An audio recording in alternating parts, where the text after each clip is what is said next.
Welcome to my channel mathematics with education. আজকে আমি তোমাদের সামনে নিয়ে চলে এসেছি মাধ্যমিক 2026 গণিত সাজেশন। আমরা আজকে এই সেশনে তোমাদের সামনে মাধ্যমিক 2026 পরীক্ষাতে সম্ভাব্য জ্যামিতির প্রশ্ন সম্পর্কে তোমাদের সামনে আলোচনা করব। অর্থাৎ জ্যামিতি পোর্শনে তোমাদের যে উপপাদ্য, সম্পাদ্য এবং প্রয়োগ করতে হয়, সেই সম্ভাব্য প্রশ্নগুলি কি, কি হতে পারে সেই নিয়ে তোমাদের সামনে আজকে আমি ডিসকাশন করব। তোমাদের সামনে হুবহু কমন দেব। সেখান থেকে তোমাদের প্রশ্ন আসবে, ওর বাইরে প্রশ্ন আসতেই পারে না। তোমরা ভিডিওটি মন দিয়ে দেখো, তাহলে তোমরা অবশ্যই উপকৃত হবে। তোমরা সেশনটি খুব ভালোভাবে দেখতে থাকো এবং সাজেশন বা কমনগুলি তোমরা খাতায় নোট করে নিতে পারো এবং এগুলি তোমরা প্র্যাকটিস করে মাধ্যমিক পরীক্ষা দিতে যাও। অবশ্যই তোমরা কমন পাবে, এর বাইরে প্রশ্ন আসতেই পারে না। ঠিক আছে? তো চলো আজকে আমি প্রথমে তোমাদের জন্য জ্যামিতি পোর্শনের যে উপপাদ্য একটি করতে হয়, প্রশ্ন দুটি থাকে, অর্থাৎ উপপাদ্য তোমাদের দুটি থাকে, তার মধ্যে যেকোনো একটি তোমাদের অ্যাটেম্প্ট করতে হয়, একটি তোমাদের করতে হয়।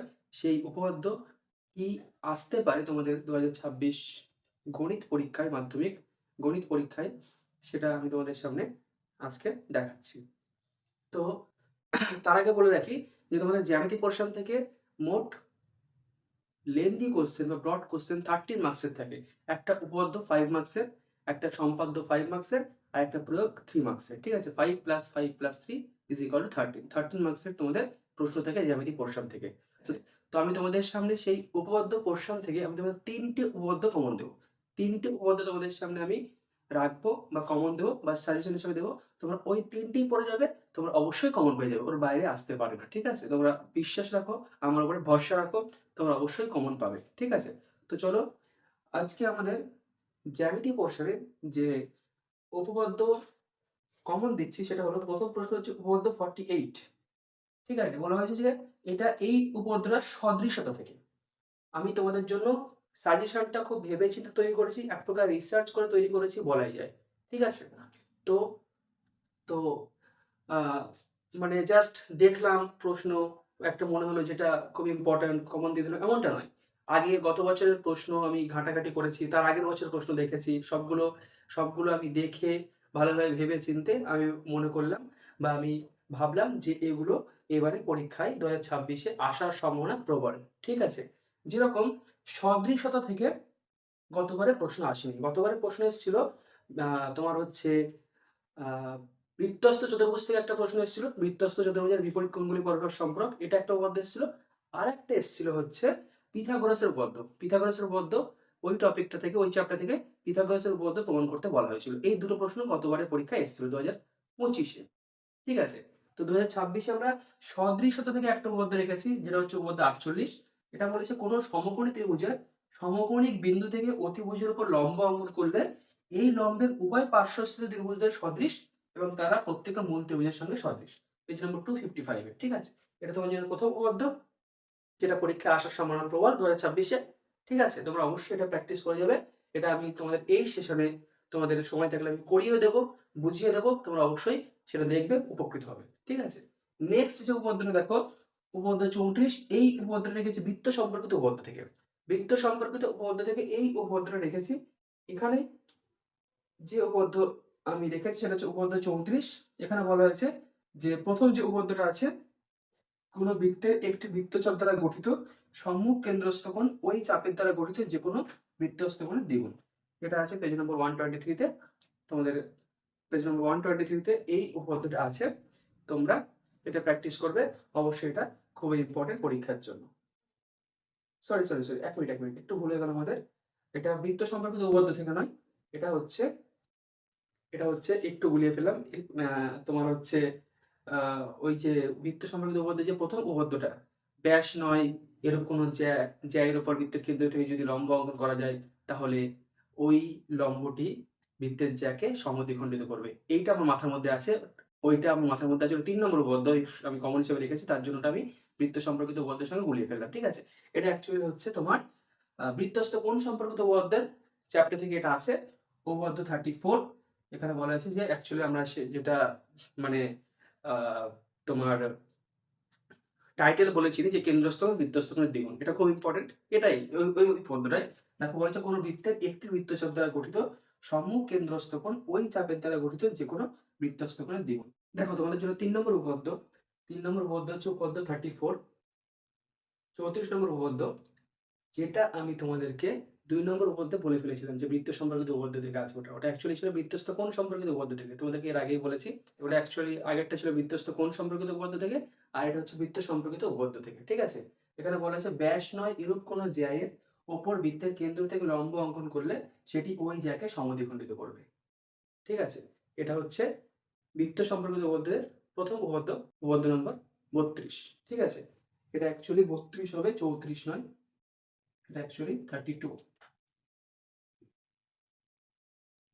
আগেরটা ছিল 34, কেন্দ্রস্থ কোণ বৃত্তস্থ কোণের দ্বিগুণ, ওটা ছিল 34। এটা হচ্ছে উপপাদ্য নম্বর 32। ঠিক আছে? তাহলে বৃত্ত সম্পর্কিত উপপাদ্য থেকে এই উপপাদ্যটাও খুব ইম্পর্টেন্ট। ঠিক আছে? তো তোমাদের আমি এই 3টে উপপাদ্য কমন দিলাম সাজেশন হিসাবে। তোমরা অবশ্যই এই 3টে প্র্যাকটিস করো, এই 3টের মধ্যে একটা অবশ্যই পেয়ে যাবে। ঠিক আছে? আমি প্রথম দিয়েছিলাম মনে হচ্ছে সম্ভবত উপপাদ্য 48, যেটা হচ্ছে সদৃশতা থেকে, যে সমকোণী ত্রিভুজের সমকোণিক বিন্দু থেকে অতিভুজের উপর লম্ব অঙ্কন করলে ওই লম্বের উভয় পার্শ্বস্থিত ত্রিভুজ, ওই লম্বের পার্শ্বস্থিত উভয় ত্রিভুজ দ্বয় সদৃশ এবং তারা প্রত্যেকে মূল ত্রিভুজের সঙ্গে সদৃশ। আর 2 নম্বর উপপাদ্য কি দিয়েছিলাম? উপপাদ্য নম্বর 34 নম্বর উপপাদ্য দিয়েছিলাম যে কেন্দ্রস্থ কোণ বৃত্তস্থ কোণের দ্বিগুণ, ওটা। আর 3 নম্বর উপপাদ্য দিলাম এটা, উপপাদ্য নম্বর 32, যে ব্যাস নয় এরূপ কোনো জ্যায়ের উপর বৃত্তের কেন্দ্র থেকে লম্ব অঙ্কন করলে সেটি ওই জ্যাকে সমদ্বিখণ্ডিত করবে। ঠিক আছে? প্রথমটা উপপাদ্য নম্বর 48 সম্ভবত মনে হচ্ছে, আমি একটু চেক করে নিচ্ছি শিওর হওয়ার জন্য। ঠিক আছে, উপপাদ্য নম্বর 48। ঠিক আছে? তাহলে এখানে তোমাদের জন্য যে 3টে উপপাদ্য কমন দিলাম সেগুলো হচ্ছে উপপাদ্য 48, 48 নম্বর উপপাদ্য, 34 নম্বর উপপাদ্য আর 32 নম্বর উপপাদ্য, এই 3টে উপপাদ্য। ঠিক আছে? আমি আরেকবার বলছি, তোমাদের উপপাদ্য দুটি থাকবে, যেকোনো একটি করতে হবে 5 নম্বরের। সেই পোর্শনে তোমরা 3টে উপপাদ্য তোমরা পরীক্ষার জন্য প্রস্তুত করে যাও। একটা হচ্ছে 48 নম্বর উপপাদ্য, আর একটা হচ্ছে 34 নম্বর উপপাদ্য, আর একটা হচ্ছে 32 নম্বর উপপাদ্য, এই 3টে উপপাদ্য। ঠিক আছে? তাহলে আমরা এখানে উপপাদ্য পোর্শনটা আমরা এখানে স্টপ করছি। এবার আমরা নেক্সট টপিক সম্পাদ্যে চলে যাচ্ছি। ঠিক আছে? আমি কি সলভ করবো তোমাদের জন্য? এটা সলভ করাতে গেলে সেশনটা লেন্দি হয়ে যাবে। তোমরা আচ্ছা তবু একটু সলভ করে দিই, মানে সলভ করানো বলতে জাস্ট তোমাকে হিন্টস দিয়ে দিই কিভাবে তোমরা প্রুফ করবে।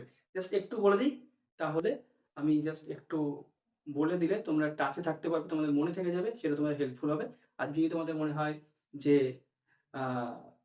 তোমরা জাস্ট সাজেশনগুলোই তোমরা দেখবে, তাহলে তোমরা স্কিপ করে দেখতে পারো, এই সলিউশনটা তোমাদের দেখার প্রয়োজন নেই। আর যদি মনে হয় যে একটু টাচে থাকবো, আমাদের মনে পড়ে যাবে দেখলে একবার, তাহলে তোমরা দেখতে পারো অবশ্যই। ঠিক আছে?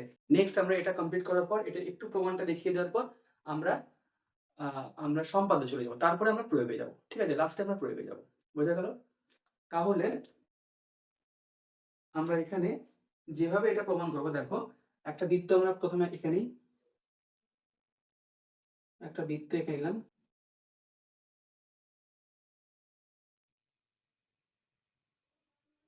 ঠিক আছে? বৃত্তের কেন্দ্র আমরা নাম দিচ্ছি ও,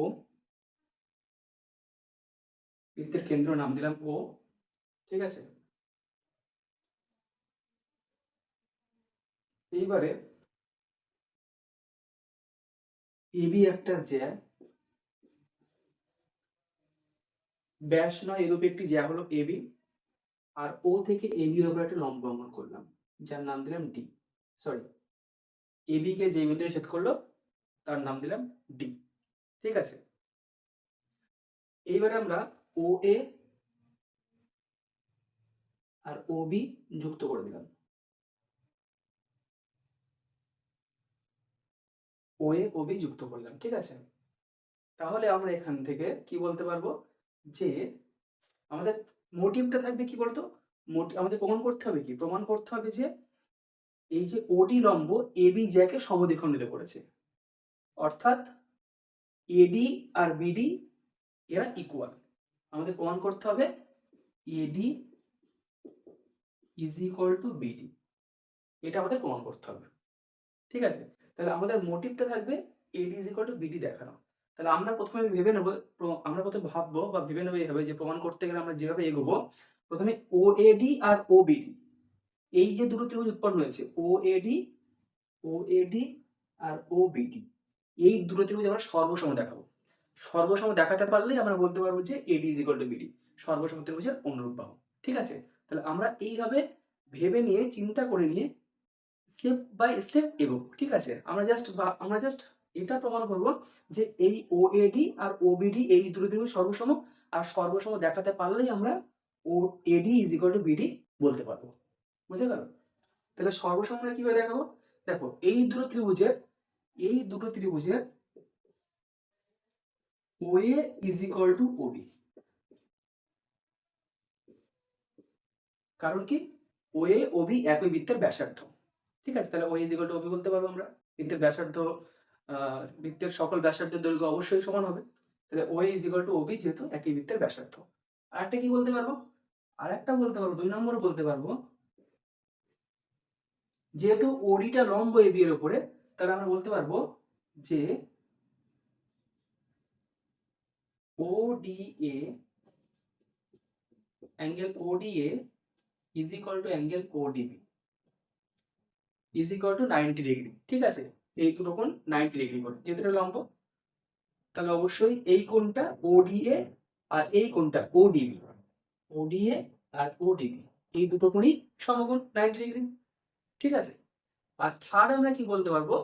থার্ড বলতে পারবো, এটা সেকেন্ডে বলা উচিত ছিল, থার্ডটা এখন যেটা বলছি সেটা সেকেন্ডে বলা উচিত ছিল, যে ওডি, ওডি এটা কি সাধারণ বাহু, ওডি এটা কি সাধারণ বাহু।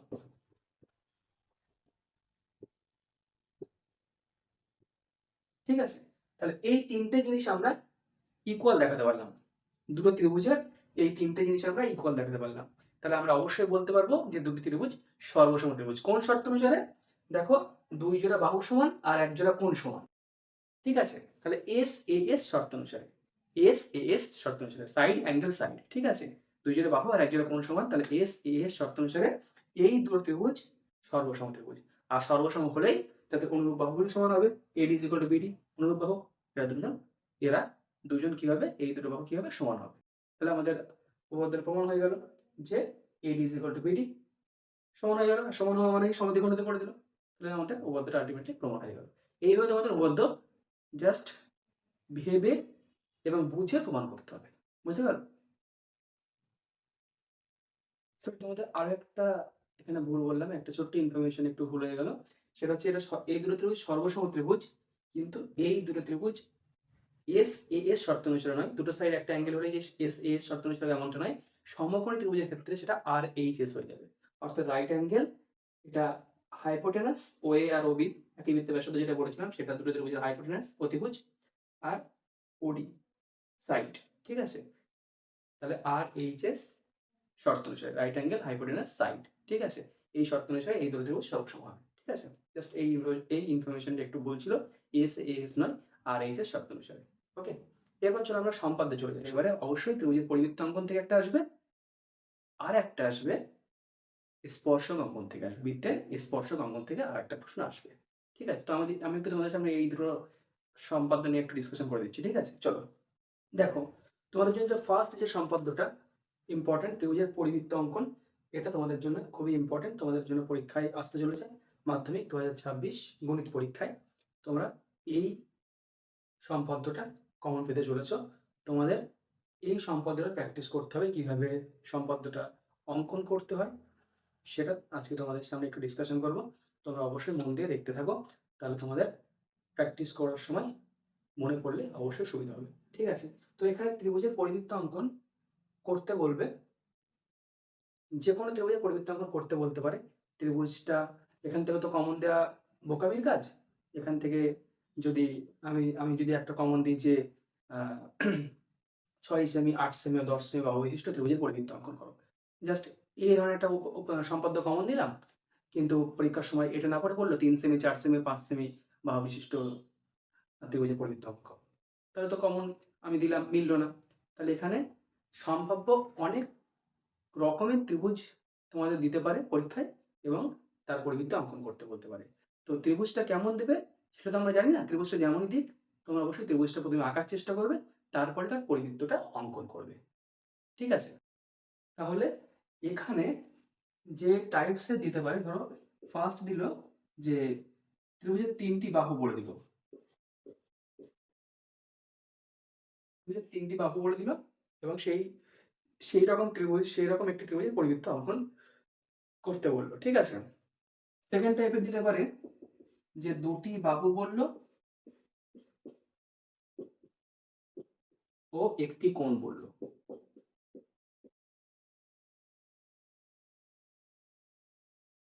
এমন ত্রিভুজ দিতে পারে যে 2টি বাহু বলে দিল এবং একটি কোণ বলে দিল। তাহলে অবশ্যই তোমাদের সেই ত্রিভুজটাকে অঙ্কন করতে হবে। এগুলো তোমরা আগেই শিখেছো নিচু ক্লাসে ত্রিভুজ অঙ্কন করা। ঠিক আছে? তো তোমাদেরকে এই রকমের ত্রিভুজ অঙ্কন করতে হবে। 2টি বাহু ও একটি কোণ বলে দিতে হবে, কিভাবে ত্রিভুজ অঙ্কন করতে হয় সেটা তোমরা জানো, তোমরা সেইভাবে ত্রিভুজটা আঁকবে। ঠিক আছে? 2টি বাহু ও একটি কোণ বলে দেওয়া থাকলে কিভাবে ত্রিভুজটা অঙ্কন করতে হয়, তারপর অঙ্কন করার পর তার পরিবৃত্ত অঙ্কন করতে হবে।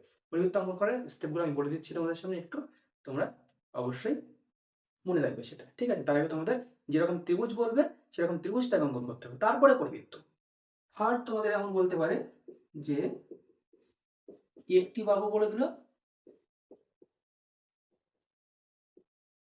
ও 2টি কোণ বলে দিল।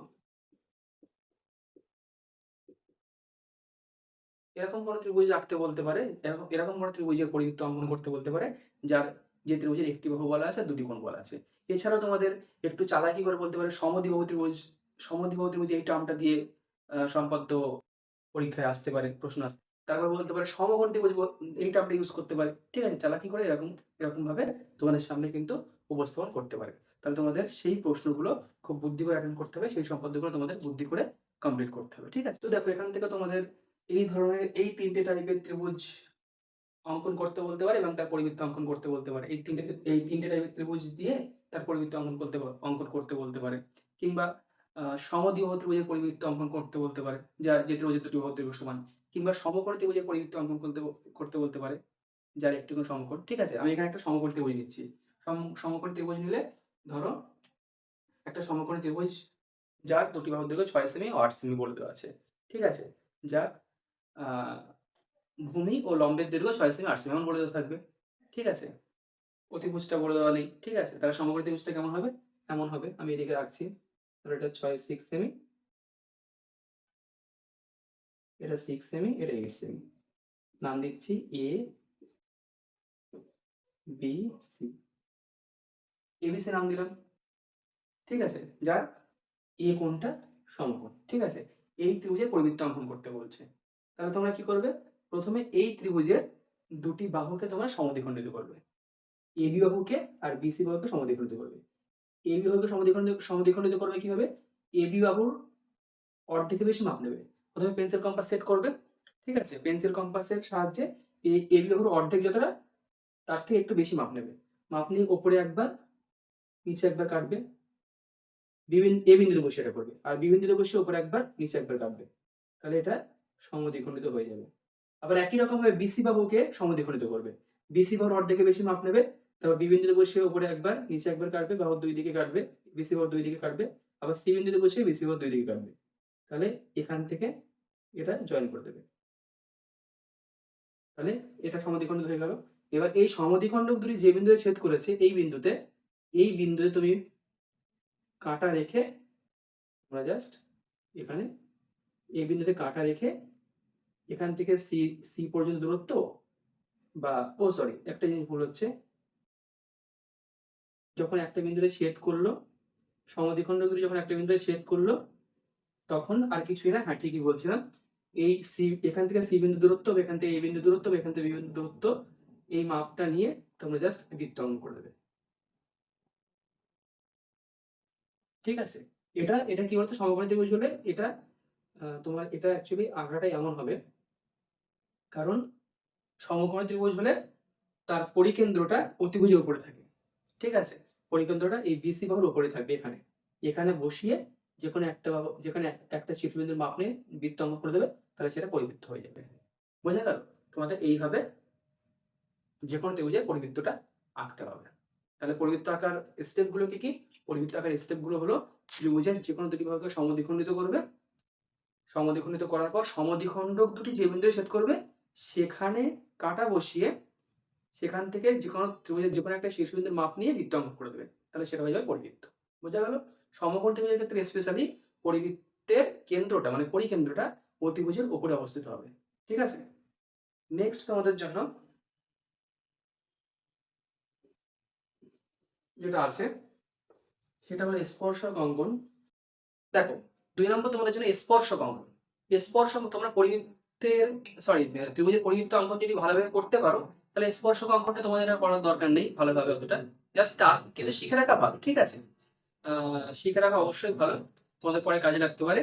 আর যারা মনে করছে যে দুটোই তোমরা ভালোভাবে প্র্যাকটিস করবে, ত্রিভুজের পরিবৃত্ত অঙ্কনটা ভালোভাবে করবে, স্পর্শক অঙ্কনটা ভালোভাবে শিখবে, তারা অবশ্যই স্পর্শক অঙ্কনটা নিয়ে আমি যে ডিসকাশন করছি, একটু আলোচনা করছি, সেটা তোমরা শুনতে পারো এবং অবশ্যই তোমরা বোঝার চেষ্টা করতে পারো। তাহলে এখানে স্পর্শক অঙ্কন এখান থেকে তিন ধরনের প্রশ্ন আসতে পারে। একটা হচ্ছে বৃত্তের কোনো বিন্দুতে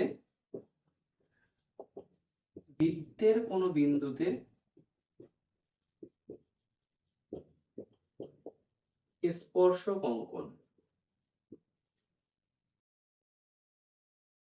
বৃত্তের কোনো বিন্দুতে স্পর্শক অঙ্কন, ঠিক আছে, এটা একটা টাইপ হতে পারে। 2 নম্বর হতে পারে বৃত্তের বহিস্থ বিন্দু থেকে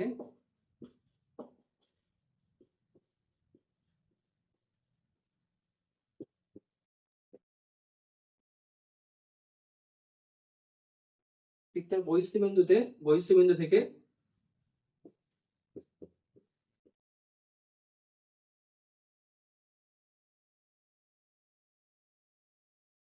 একটি স্পর্শক অঙ্কন। বৃত্তের বহিস্থ বিন্দু থেকে একটি স্পর্শক অঙ্কন, আর একটা বৃত্তের বহিস্থ বিন্দু থেকে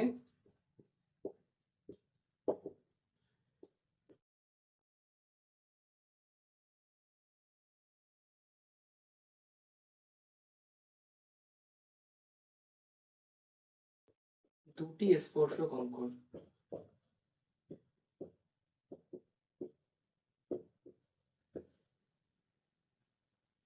দুটি স্পর্শক অঙ্কন, তাহলে স্পর্শক থেকে তোমাদের এই তিনটে টাইপের স্পর্শক আঁকতে হতে পারে। ঠিক আছে, একটা বৃত্তের পরিধির উপর যে কোনো বিন্দুতে স্পর্শক অঙ্কন করতে বলতে পারে, এটা সাধারণত বলবে না, হয়তো এটা একদম সহজ। দ্বিতীয়ত বৃত্তের বাইরের কোনো একটা বিন্দু থেকে, বৃত্তের কেন্দ্র থেকে অবশ্যই সেই বিন্দুর দূরত্ব বলে দেবে, বহিস্থ বিন্দুটা। ঠিক আছে, বহিস্থ বিন্দু থেকে একটি স্পর্শক অঙ্কন। ঠিক আছে, এটা একটা বলতে পারে। অথবা বলতে পারে যে বৃত্তের বহিস্থ কোনো বিন্দু থেকে বৃত্তের উপর দুটি স্পর্শক অঙ্কন, একটি স্পর্শক আঁকতে বলতে পারে বা দুটি স্পর্শক আঁকতে বলতে পারে। একই ধরনের স্পর্শক, ওই দুটো প্রশ্ন বা ওই দুটো সম্বন্ধ প্রায় একই রকমের। ঠিক আছে, মানে প্রায় একই নয়, হুবহু একই রকমের, জাস্ট একটু আলাদা। আর কিভাবে আমি তোমাদের একটু বলছি, তোমরা অবশ্যই সেটা মন দিয়ে দেখো। ঠিক আছে, আমি প্রথমটা বলছি বৃত্তের কোনো বিন্দুতে স্পর্শক অঙ্কন। ধরো একটা ধরো একটা ও কেন্দ্রীয় বৃত্ত, আর বৃত্তের এখানে পরিধির একটা বিন্দু এ, এই এ বিন্দুতে আমরা স্পর্শক আঁকবো। তাহলে আমরা কি করব, প্রথমে ও এ যুক্ত করব। তাহলে ও এ যুক্ত করলে কি হয়ে যাচ্ছে, ও এটা বৃত্তের ব্যাসার্ধ হয়ে যাচ্ছে, ও এটা বৃত্তের ব্যাসার্ধ হয়ে যাচ্ছে। এবার আমরা স্পর্শক কিভাবে আঁকবো, আমাদের একটা এখানে থিওরেম কাজে লাগবে, একটা ইনফরমেশন বা একটা তথ্য, যেটা হচ্ছে তোমার বৃত্তের ব্যাসার্ধ ও বৃত্তের স্পর্শক পরস্পর লম্বভাবে অবস্থান করে। ঠিক আছে, তাহলে এখানে কি বুঝলাম আমরা, বৃত্তের স্পর্শক আর বৃত্তের ব্যাসার্ধ পরস্পর, তাদের মধ্যে অ্যাঙ্গেল কত থাকে, 90 ডিগ্রি, তারা পরস্পর লম্বভাবে থাকে। স্পর্শক ও স্পর্শ বিন্দুগামী ব্যাসার্ধ পরস্পর লম্ব, স্পর্শক ও স্পর্শ বিন্দুগামী ব্যাসার্ধ পরস্পর লম্ব। ঠিক আছে, এটা একটা উপপাদ্য তোমাদের আছে। তো এরকম এই উপপাদ্যের সাহায্যে আমরা এই সম্পর্কটা করার চেষ্টা করবো, ওই উপপাদ্যের সাহায্য নিয়ে আমরা এই সম্পর্কটা করবো, তাহলে একটা ইজি হয়ে যাবে। তাহলে এই ব্যাসার্ধ আর এই ওয়ে ব্যাসার্ধ আর এই বিন্দুর স্পর্শক, তাদের মধ্যে অ্যাঙ্গেল হবে 90 ডিগ্রি। তাহলে আমরা কি করব, ওয়েটাকে যুক্ত করে আমরা ওয়েটাকে ব্যাসার্ধ বানিয়ে নিলাম। এইবারে এ বিন্দুতে যদি আমি 90 ডিগ্রি অ্যাঙ্গেল করতে পারি, এ বিন্দুতে যদি আমি 90 ডিগ্রি কোণ করতে পারি, তাহলে সেটা হয়ে যাবে এই বিন্দুতে স্পর্শক। ঠিক আছে, তাহলে এখানে ওয়ে সরলরেখাংশের উপরে, মানে এটা অ্যাকচুয়ালি ব্যাসার্ধ, এই ব্যাসার্ধের উপরে তুমি 90 ডিগ্রি অ্যাঙ্গেল করে দাও, 90 ডিগ্রি কোণ করো, এরকম একটা কেটে বৃত্তচাপ কেটে, বৃত্তচাপ কাটার পরে একই একই মাপ নিয়ে তুমি এখানে একবার কাটো, এখানে একবার কাটো, তারপর এখান থেকে উপরে একবার কাটো, এখানে উপরে একবার কাটো। মানে তোমাদের 90 ডিগ্রি অ্যাঙ্গেল যেভাবে করতে হয়, ঠিক আছে? তাহলে 90 ডিগ্রি অ্যাঙ্গেল এটা জয়েন করে দিলে 90 ডিগ্রি অ্যাঙ্গেল হয়ে যাবে। তাহলে এর সঙ্গে এটা জয়েন করে দাও। তাহলে 90 ডিগ্রি অ্যাঙ্গেল হয়ে গেল। তাহলে এটাই হয়ে গেল। একে যদি নাম দিই আমি ডি বা সি, আর যদি নাম দিই ডি, তাহলে সিডি হয়ে যাবে বৃত্তের স্পর্শ। ঠিক আছে? কিছুই না, জাস্ট একটা বিন্দুতে যদি স্পর্শ আঁকতে বলে তাহলে তোমরা কি করবে, কেন্দ্রের সঙ্গে সেই বিন্দু যুক্ত করবে, তাহলে ব্যাসার্ধ হয়ে যাবে। এইবার ওই ব্যাসার্ধের উপরে 90 ডিগ্রি কোণ করবে, 90 ডিগ্রি কোণ করলে সেটা বৃত্তের স্পর্শক হয়ে যাবে। বুঝে গেল? এবার সেকেন্ড আসি যে বৃত্তের বহিস্থ বিন্দু থেকে একটি স্পর্শক অঙ্কন। বৃত্তের বহিস্থ বিন্দু থেকে একটি স্পর্শক অঙ্কন। ধরো একটা বৃত্ত আমি আঁকলাম, এখানে একটা বৃত্ত আঁকলাম, বৃত্তের কেন্দ্র এটা বলে দেওয়া আছে। এবার বললো যে একটা এই বৃত্তের ব্যাসার্ধ বলে দেওয়া থাকবে যে 3 সেমি ব্যাসার্ধ বিশিষ্ট একটি বৃত্ত। তো তোমরা 3 সেমি প্রথমে একটা এরকম সরলরেখা টেনে নেবে, 3 সেমি মাপ নিয়ে একটা বৃত্ত আঁকবে, এটা 3 সেমি। আর বললো যে 7 সেমি দূরত্ব অবস্থিত একটি বিন্দু থেকে একটি স্পর্শক অঙ্কন করো। তাহলে 7 সেমি কত হবে? এখান থেকে 7 সেমি ধরে এখানে হচ্ছে, এই টোটালটা হচ্ছে 7 সেমি। ঠিক আছে? তাহলে এই বিন্দু, ধরো এটা ও কেন্দ্রবৃত্ত আর এখানে এই বিন্দু, তাহলে এই বিন্দু থেকে এই বৃত্তের উপরে একটা স্পর্শক আঁকতে বলেছে। তাহলে তোমরা কি করে আঁকবে? তোমরা অবশ্যই এখানে কি করবে, এখানে ও এ এটাকে সমদ্বিখণ্ডিত করবে। ও এ এই সরলরেখাংশটাকে সমদ্বিখণ্ডিত করবে। ও বিন্দুতে বসিয়ে ও এর অর্ধেকের বেশি মাপ নিয়ে ও বিন্দুতে বসে উপরে একবার নিচে একবার কাটবে, এই বিন্দুতে বসে উপরে একবার নিচে একবার কাটবে। তারপর এই দুটো জয়েন করে দেবে। জয়েন করে দিলে এখানে যে বিন্দু ছেদ করলো, ও এর সরলরেখাংশের উপরে যে বিন্দু ছেদ করলো তার নাম ধরে দিলে বি। এবার বি বিন্দুতে বসিয়ে ওবি এই মাপটা নিয়ে ওবি এই মাপটা নিয়ে ওবিটাকে ব্যাসার্ধ করে বৃত্ত অঙ্কন করতে হবে। তাহলে এখানে কাটা বসিয়ে এই ওবির মাপ নিয়ে এটাকে ব্যাসার্ধ মনে করে বা এটাকে ব্যাসার্ধ নিয়ে বৃত্ত আঁকবে, বৃত্ত নয় অর্ধবৃত্ত আঁকবে। তাহলে অর্ধবৃত্ত আঁকলে এখানে অর্ধবৃত্ত হয়ে গেল। তাহলে এখানে এই যে এই বৃত্তটাকে যে বিন্দু ছেদ করেছে, যে অরিজিনাল বৃত্ত যার উপর স্পর্শ আঁকতে হবে, তাকে যে বিন্দু ছেদ করেছে, ধরো এটাকে সি বিন্দু ছেদ করলো। ঠিক আছে? সি বিন্দু ছেদ করলে তোমরা তখন কি করবে, যে সি বিন্দু আর এ বিন্দু যুক্ত করে দেবে। সি বিন্দু আর এ বিন্দু যুক্ত করে দেবে, তাহলে এসি হয়ে যাবে এই বৃত্তের উপর একটি স্পর্শ। ঠিক আছে? আর যখন দুটি স্পর্শ আঁকতে বলবে তখন কি করবে, তখন এই যে সমদ্বিখণ্ডিত ও এটাকে সমদ্বিখণ্ডিত করে এটাকে আর অর্ধবৃত্ত করবে না, বিবিন্দুতে বসিয়ে ওবি এর মাপ নিয়ে ওবিকে ব্যাসার্ধ করে অর্ধবৃত্ত করবে না, এটাকে বৃত্ত করে দেবে। বৃত্ত করলে এদিক দিয়ে পুরো ঘুরে যাবে, তখন এই বৃত্তের এই দিকে একটা বিন্দু ছেদ করবে, সেই ছেদ বিন্দুর সঙ্গে এই বিন্দুটা জয়েন করে দেবে। তাহলে এই নিচের দিকে একটা স্পর্শ হয়ে যাবে, উপর দিকে একটা স্পর্শ হয়ে যাবে, আবার নিচের দিকে একটা স্পর্শ হয়ে যাবে, দুটো স্পর্শক পেয়ে যাবে। ঠিক আছে? তাহলে একটি স্পর্শ রাখতে গেলে কি করতে হবে, এই সমদ্বিখণ্ডিত করার পর অর্ধবৃত্ত আঁকবে, তাহলে একটি বিন্দু ছেদ করবে, জুড়ে দিলে একটি স্পর্শ। আর দুটি স্পর্শ আঁকতে গেলে কি করবে, দুটি স্পর্শ আঁকতে গেলে সমদ্বিখণ্ডিত করার পর এখানে বিন্দুতে বসে বৃত্ত এঁকে দেবে। তাহলে এই বৃত্তকে দুটি বিন্দু ছেদ করবে, দুটি বিন্দুতে ছেদ করবে, উপরে একটা নিচে একটা। ঠিক আছে? আর এই বিন্দুর সঙ্গে ওই দুটি বিন্দু জুড়ে দিলে আমরা উপরের নিচে দুটি স্পর্শক পেয়ে যাবো। তাহলে এইভাবে তোমাদের দুটি স্পর্শক আঁকতে হবে। ঠিক আছে? খুব সহজ সম্পাদ্য, তোমরা অবশ্যই প্র্যাকটিস করলে পেরে যাবে। ঠিক আছে? নেক্সট আমরা হাইডার পার্টে চলে আসছি, প্রয়োগে আমরা তোমাদের জন্য প্রয়োগ তো আর উপপাদ্যের মতো 3টে বা 4টে তোমাদের কমন দিয়ে বা সাজেশন দিয়ে পরীক্ষায় আনাতে পারবো না। পরীক্ষায় আমি তো আর কোশ্চেন সেট করবো না, কোশ্চেন যারা সেট করবে তারা অবশ্যই ভেবে চিন্তে কোশ্চেন সেট করবে। তাদের মেন্টালিটি বা তাদের ভাবনাটা ভাবতে গেলে আমাকে অনেক বেশি ভাবতে হবে, এবং সেটা তো অনেকটা প্রবাবিলিটির মতো, সম্ভাবনার মতো। আমি উপপাদ্যে 3টে কমন দিয়েছি, 3টের মধ্যে একটা আসবে বলেছি। এটা এটা এটা এরকম নয় যে 100% আসবেই, এমনটা বলেছি না। বিশ্বাস রাখতে পারো, ভরসা রাখতে পারো, এটা বলেছি 99% চান্স আছে, 95% চান্স আছে আসার। ঠিক আছে? কারণ আমি অনেক ঘাটাঘাটি করেছি, অনেক রিসার্চ করেছি, এইটুকু আমার কনফিডেন্স আছে যে ওর মধ্যে থেকে আসবে। এবার প্রয়োগটা এমন একটা জিনিস যে অনেক বেশি কোশ্চেনের সমাহার। এবার সেখান থেকে তো আর 3টে বা 4টে বা 5টা আমি কমন দিলাম, একটা পেয়ে যাবে বা দুটো পেয়ে যাবে এমনটা বলতে পারবো না। প্রয়োগে আমি ওই জন্য একটু বেশি প্রশ্ন রেখেছি। প্রয়োগে আমরা টোটাল রেখেছি 8 থেকে 9 খানা প্রশ্ন। ঠিক আছে? 8 থেকে 9 খানা প্রশ্ন। তোমরা এই 8 থেকে 9 খানা প্রশ্ন তোমরা প্র্যাকটিস করো। তোমরা রেডি করো, তাহলে তোমরা অবশ্যই প্রয়োগ থেকে একটা বা দুটো কমন পেয়ে যাবে। ঠিক আছে? চলো আমরা ৮ থেকে ৯টা প্রশ্ন প্রয়োগের জন্য আমরা পরপর তোমাদের সামনে তুলে ধরছি। চলো। তোমাদের জন্য যে প্রয়োগ আমি কমন দিতে চলেছি, ৮ থেকে ৯টা প্রয়োগ আমি তোমাদের কমন দেবো। তার মধ্যে থেকে তোমরা অবশ্যই একটা বা দুটো প্রশ্ন বা প্রয়োগ তোমরা কমন পাবে আশা করি। তো তার মধ্যে ১ম প্রশ্ন, ১ম প্রয়োগ যেটা তোমাদের জন্য কমন হিসেবে রেখেছি ৮টা বা ৯টা প্রয়োগের মধ্যে, সেটা হলো ১ম প্রয়োগ হচ্ছে প্রয়োগ 16 পেজ নম্বর 136। এটা হচ্ছে বৃত্তস্থ কোণ সম্পর্কিত বর্গ থেকে। ঠিক আছে? অর্ধবৃত্তাংশ অপেক্ষা বৃহত্তর বৃত্তাংশ কোণ সূক্ষ্মকোণ। অর্ধবৃত্তাংশ অপেক্ষা বৃহত্তর বৃত্তাংশ কোণ সূক্ষ্মকোণ। ঠিক আছে? এখানে এই প্রয়োগটা খুবই ইম্পর্টেন্ট পরীক্ষা আসার জন্য। এর একটা ঠিক ভাইস ভার্সা, অর্থাৎ ঠিক বিপরীত বা ইনভার্স একটা প্রয়োগ আছে ঠিক এর উল্টো।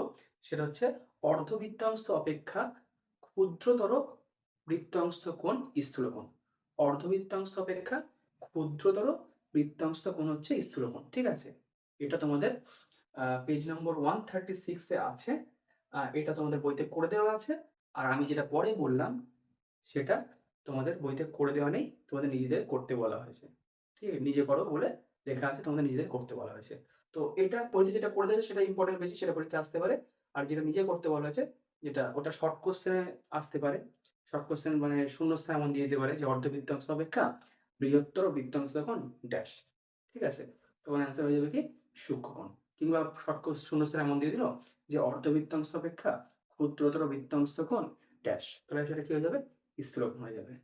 ঠিক আছে? নেক্সট তোমাদের ২ নম্বর যে প্রয়োগ আমি সাজেশন হিসেবে দিচ্ছি সেটা হচ্ছে ও কেন্দ্রীয় বৃত্তের, এটা প্রয়োগ ১৪ পেজ নম্বর ২১৬ তে আছে। সেটা হচ্ছে ও কেন্দ্র বৃত্তের পরিলিখিত চতুর্ভুজ এবিসিডি হলে প্রমাণ করা হয়েছে AB plus CD is equal to BC plus DA. ৩ নম্বর দেখো, ৩ নম্বর যে প্রয়োগটা আমি কমন দিচ্ছি সাজেশন হিসেবে সেটা হচ্ছে প্রয়োগ 18 পেজ নম্বর 252 252 পেজে আছে। সেটা এখানে বলেছে এবিসিডি একটি বৃত্তস্থ চতুর্ভুজের এবি ও ডিসি বাহুদ্বয় পরস্পর পি বিন্দুতে ছেদ করলে প্রমাণ করে যে PA into PB is equal two PC into PD. তাহলে আমি প্রথম ৩টে প্রয়োগ তোমাদের জন্য কমন দিলাম, এই ৩টে প্রয়োগ। ঠিক আছে? তোমরা একটু দেখে নাও ভালো করে, পারলে তোমরা খাতায় নোট করে নাও। ঠিক আছে? এই ৩টে প্রয়োগ ২০২৬ মাধ্যমিক গণিত পরীক্ষায় আসার জন্য খুবই ইম্পর্টেন্ট, পরীক্ষা আসতেই পারে, গুরুত্বপূর্ণ খুব। ঠিক আছে? তোমরা একটু খাতায় নোট করে নাও, তাহলে আমি পরের প্রয়োগে চলে যাব। ঠিক আছে? তোমরা চাইলে পজ করে নোট করে নিতে পারো। চলো নেক্সট আমরা প্রয়োগে চলে যাই তোমাদের জন্য। এর পরের যে প্রয়োগ আমরা সাজেশন হিসেবে দেবো তোমাদেরকে সেগুলো হচ্ছে, চলো তোমাদের জন্য নেক্সট ৩টি প্রয়োগ 4, 5, 6। ঠিক আছে? তাহলে আমরা ৪ নম্বর প্রয়োগ তোমাদের জন্য যেটা সাজেশন হিসেবে রেখেছি সেটা হচ্ছে প্রয়োগ ৬ পেজ নম্বর 280। প্রয়োগ ৬ পেজ নম্বর 288। কি বলেছে? ত্রিভুজ এবিসি এর কোণ এ সমকোণ এবং বিপি ও সিকিউ দুটি মধ্যমা হলে প্রমাণ করো যে 5bc square is equal two 4bp square plus CQ square. ঠিক আছে? 5bc square is equal two 4 into BP square plus CQ square. ঠিক আছে? এটা তোমাদের জন্য খুব ইম্পর্টেন্ট মাধ্যমিক ২০২৬ গণিত পরীক্ষায়। এই প্রয়োগটা খুবই ইম্পর্টেন্ট, পরীক্ষা আসতে পারে, তোমরা অবশ্যই প্র্যাকটিস করে নেবে। ৫ নম্বর প্রয়োগ দেখো, ৫ নম্বর প্রয়োগ বলেছে এবিসিডি একটি আয়তাকার চিত্র অভ্যন্তরে ও একটি বিন্দু বলে প্রমাণ করেছে O A square plus O C square is equal to O B square plus O D square. এটা প্রয়োগ 9 পেজ 288 288 পাতায় প্রয়োগ 9। এটা বলেছে এবিসিডি একটি আয়তাকার চিত্র অভ্যন্তরে ও যে কোনো একটি বিন্দু, এটা যদি হয় তাহলে প্রমাণ করতে হবে O A square plus O C square is equal to O B square plus O D square. ঠিক আছে? এটা হচ্ছে তোমাদের ৫ নম্বর প্রয়োগ সাজেশন হিসাবে ৫ নম্বর প্রয়োগ, যেটা ২৮৮ পাতায় প্রয়োগ ৯ তে আছে। ঠিক আছে? নেক্সট দেখো ৬ নম্বর প্রয়োগ তোমাদের জন্য আমি সাজেশন হিসেবে রেখেছি। সেটা হচ্ছে একটা কমন একটা এটা MCQ fill in the blanks বা শূন্যস্থান পূরণে আসতে পারে যে বৃত্তস্থ সামুদ্রিক একটি ড্যাশ। এটা আয়তাকার চিত্র। এটা তোমাদের প্রয়োগ হিসেবে আমি সাজেশন দিলাম। এটা পরীক্ষায় আসতে পারে তোমাদের মাধ্যমিক ২০২৬ গণিত পরীক্ষায় আসতে পারে। ঠিক আছে? যে বৃত্তস্থ সামুদ্রিক একটি আয়তাকার চিত্র। এটা ১৬৭ পাতার ৫ নম্বর প্রয়োগ। ঠিক আছে? এই ৬টা প্রয়োগ আমি তোমাদেরকে কমন দিলাম। এই ৬টা প্রয়োগ আমি তোমাদেরকে কমন দিলাম। এই ৬টা প্রয়োগের মধ্যে অবশ্যই তোমাদের পরীক্ষায় ১টি প্রয়োগ আসতে পারে বা ২টিও আসতে পারে। আর বাকি ৩টি প্রয়োগ আমি যে বলেছিলাম যে ৮টা ৯টা প্রয়োগ আমি কমন দেবো, বাকি ৩টি প্রয়োগ আমি তোমাদের সামনে এই ভিডিওতে আর দিচ্ছি না। তোমাদের যদি কমন লাগে, আরও যদি এই কটা 6টা প্রয়োগ কমপ্লিট করার পর আরও যদি তোমরা 2-1টা প্রয়োগ এক্সট্রা করতে চাও, 2-3টে প্রয়োগ এক্সট্রা করতে চাও, তাহলে তোমরা আমার সঙ্গে কন্ট্যাক্ট করতে পারো। কমেন্টে অবশ্যই তোমরা মেসেজ করতে পারো, অথবা আমি তোমাদের আমার ফোন নাম্বারটা আমি তোমাদের সাথে শেয়ার করে দিচ্ছি। তোমরা অবশ্যই ওই নাম্বারে হোয়াটসঅ্যাপ করতে পারো, তাহলে তোমরা বাকি সাজেশনগুলো, প্রয়োগের যে বাকি 2-3টে সাজেশন আছে সেগুলো তোমরা পেয়ে যেতে পারো। এবং ফুল সিলেবাসের মানে ম্যাথমেটিক্স ফুল সিলেবাসের সাজেশন, পুরো বইয়ের সাজেশন আমি তোমাদেরকে প্রোভাইড করতে পারবো। একটা পিডিএফ আমার কাছে আছে, এবং সেই সাজেশনটা বিগত বছরের প্রশ্নগুলোর মান দেখে, স্ট্যান্ডার্ড দেখে, অনেক ঘাটাঘাটি করে সবকিছু বইপত্র, প্রশ্নবিচিত্র এইসবগুলো ঘাটাঘাটি করে আমরা অনেক ভেবেচিন্তে এই সাজেশন তোমাদের জন্য তৈরি করেছি। তোমরা দেখতে পেলে যে জ্যামিতি পোর্শন থেকে আমরা যে সাজেশন দিলাম, এগুলো কিন্তু তার একটা অংশ। অনেক ঘাটাঘাটি করে, অনেক ভাবনা চিন্তা করে, অনেক রিসার্চ করে এগুলো তৈরি করা। বাকি সিলেবাসের উপরেও ঠিক এমনভাবেই আমরা অনেক অনেক ভেবেচিন্তে, আমরা অনেকটা আমাদের পরিশ্রম দিয়ে ওই সাজেশনগুলো আমরা তৈরি করেছি। অবশ্যই তোমরা কমন পাবেই পাবে। বাকি সিলেবাসের ওপরে যে আমরা সাজেশন তৈরি করি সেখান থেকে তোমরা অবশ্যই কমন পাবে। তোমরা নিরাশ হবে না। তোমরা সেগুলো যদি প্র্যাকটিস করে পরীক্ষা দিয়ে যাও, তাহলে অবশ্যই তোমরা উপকৃত হবে। পাটিগণিত, বীজগণিত, পরিমিতি, ত্রিকোণমিতি এবং রাশিবিজ্ঞান, এই 5টা বাকি টপিকস থেকে গেছে। এর উপরে আমরা সাজেশন তৈরি করেছি। এর পিডিএফ আমার কাছে আছে। তোমরা অবশ্যই আমার সাথে কন্ট্যাক্ট করে, মোবাইল নাম্বার আমি দিয়ে দিচ্ছি, আমার সাথে কন্ট্যাক্ট করে হোয়াটসঅ্যাপ মেসেজ করে তোমরা তার পিডিএফটা নিতে পারো। ঠিক আছে? আমার মোবাইল নাম্বার হচ্ছে, আমি তোমাদের সঙ্গে শেয়ার করছি, 9088972342। এই নাম্বারে তোমরা হোয়াটসঅ্যাপে মেসেজ করে তোমরা সাজেশনের পিডিএফটা নিতে পারো। ফুল সিলেবাসের উপরে, 100 মার্কসের সিলেবাসের উপরে তোমরা সাজেশনটা নিতে পারো। তোমরা সেগুলোই প্র্যাকটিস করতে থাকো। অবশ্যই তোমরা উপকৃত হবে এবং পরীক্ষায় কমন পাবে, একটা ভালো স্কোর করতে পারবে। ঠিক আছে? তো চলো আজকে এই পর্যন্তই। তোমাদের সঙ্গে আমি আজকে জ্যামিতি পোর্শনটা পুরো আলোচনা করলাম, উপপাদ্য নিয়ে আলোচনা করলাম, কমন দিলাম, সাজেশন দিলাম, সম্পাদ্য আমি সাজেশন দিলাম, প্লাস ডিসকাশন করলাম কিভাবে করতে হবে, স্টেপ বাই স্টেপ তোমাদের দেখালাম, উপপাদ্য একটা পড়িয়ে দিলাম ছোট্ট করে, এবং প্রয়োগগুলো আমি তোমাদের সামনে সাজেশন দিলাম, এবং সেগুলো কত নম্বর পেজে আছে, কত নম্বর প্রয়োগ সেগুলো আমি তোমাদের বলে দিলাম। বাকি 3টে প্রয়োগ আমি বাকি রেখে দিয়েছি, সেগুলো তোমরা আমার সাথে কন্ট্যাক্ট করে আমার কাছ থেকে নিয়ে নেবে। এবং ম্যাথে ফুল সিলেবাসের উপরে 100 মার্কসের উপরে সাজেশন রেডি আছে, পিডিএফ আছে। তোমরা যদি চাও কন্ট্যাক্ট করে আমার কাছ থেকে নিতে পারো।